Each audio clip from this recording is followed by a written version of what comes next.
We've all seen it. That one character who shows up, breathes, and the entire plot just evaporates.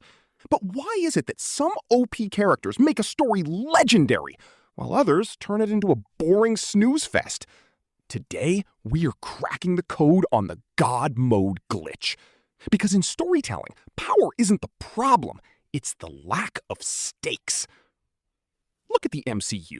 When Captain Marvel shows up in Endgame, she's basically playing creative mode. She flies through Thanos' ship like it's wet tissue paper. It's cool for 5 seconds, but the tension? Gone. Now, look at Tony Stark.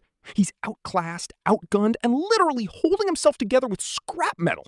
Every punch feels like his last. That's the secret sauce. Tension lives in the uncertainty of the win. If there's no risk of losing, there's no reason to cheer for the victory.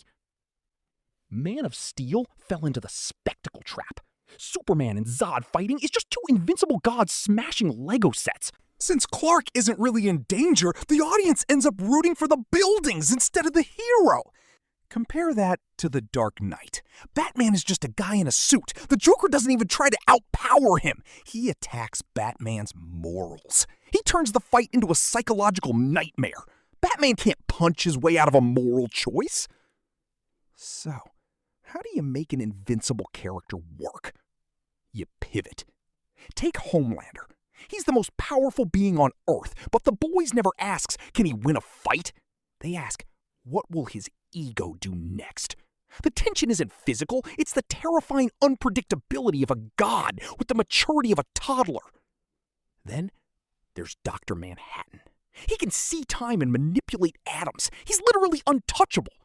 So the conflict becomes his detachment. He's not fighting villains, he's fighting his own loss of humanity. To fix an OP character, you need 3 things: limitations, consequences, and focus. 1. Limitations. Saitama, One Punch Man, wins every fight instantly, but he's miserable because of it. His limit is his own boredom. 2.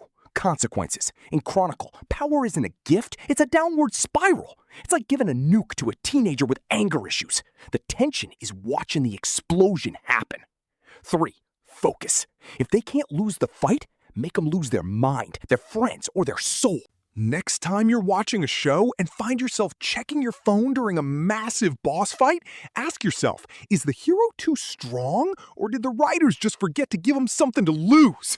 What's one overpowered character you actually love? Drop it in the comments, and don't forget to like and sub for more deep dives. Stay sharp.